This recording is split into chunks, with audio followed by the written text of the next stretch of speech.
Hey guys, ഇന്ന് രാവിലെ എണീറ്റപ്പോഴേ ആകെ ഒരു മൂഡ് ഓഫ് ആയിരുന്നടാ. എന്തോ പറ്റിയെന്ന് അറിഞ്ഞുകൂടാ, ആകെ എന്തോ പറ്റിയ പോലെ ആയിരുന്നു. അങ്ങനെ കുറച്ച് നേരം എന്തൊക്കെയോ ആലോചിച്ചിട്ട് ബെഡിൽ തന്നെ ഇരുന്നിട്ടുണ്ടായിരുന്നു.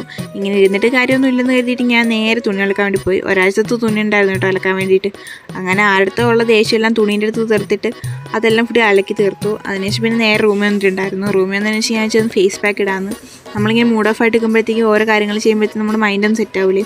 അങ്ങനെ അതിനുശേഷം പിന്നെ എൻ്റെ റൂംമേറ്റ് എനിക്ക് ഹെയറിൽ ഓയിലൊക്കെ ഇട്ട് മസാജ് ചെയ്തിട്ടുണ്ടായിരുന്നു. പിന്നെ അതൊക്കെ കഴിഞ്ഞതിന് ശേഷം കുറച്ചൊന്ന് വെയിറ്റ് ചെയ്തു കേട്ടോ കുളിക്കാൻ വേണ്ടിയിട്ട്.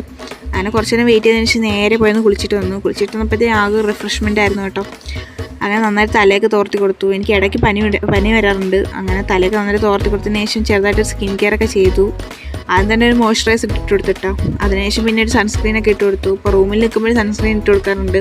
അങ്ങനെ അതിനുശേഷം പിന്നെ ഒരു ലിപ് ബാമൊക്കെ ഇട്ട് കൊടുത്തിട്ട് ഫുഡ് കഴിക്കാൻ വേണ്ടി പോയിരുന്നുണ്ടായിരുന്നു. ഞങ്ങളുടെ മെസ്സിൽ ഫോണല്ല ഇവിടെ അല്ലടാ, അതുകൊണ്ടാണ് വീഡിയോസ് ഒന്നും എടുക്കാൻ പറ്റാത്ത മെസ്സിൽ. അങ്ങനെ അതിനുശേഷം നേരെ റൂമിൽ വന്നിട്ടുണ്ടായിരുന്നു. റൂമിൽ വന്നിട്ട് പിന്നെ സ്റ്റോർ ചെയ്താൻ വേണ്ടി ഇരുന്നു കേട്ടോ. ഞാൻ ഇടയ്ക്ക് ഇങ്ങനെ സ്റ്റോർ ചെയ്താറുണ്ട്. ആ ഒരു ടൈം കിട്ടുമ്പോഴത്തേക്ക് എഴുതാറുള്ളൂ. അപ്പോൾ ഇന്ന് അത് ടൈം കിട്ടിയപ്പോഴത്തേക്ക് ഞാൻ എനിക്ക് സ്റ്റോർ ചെയ്താന്ന്. അങ്ങനെ കുറച്ച് സ്റ്റോർ ചെയ്തിട്ടുണ്ടായിരുന്നു. ഇന്നലെ ഞാനായിട്ട് വീഡിയോയിൽ ഒരു കുട്ടി കമൻറ്റ് ചെയ്തിട്ടുണ്ടായിരുന്നു, ഇന്നിരുന്ന വീഡിയോയിൽ അവളുടെ പേര് പറയാൻ ചോദിച്ചിട്ട്. അവളുടെ പേര് ക്ലൗഡി ആർഷി എന്നാണ് കേട്ടോ. അപ്പോൾ ഇന്നത്തേക്ക് ഇത്രയേ ഉള്ളൂ. ബൈ.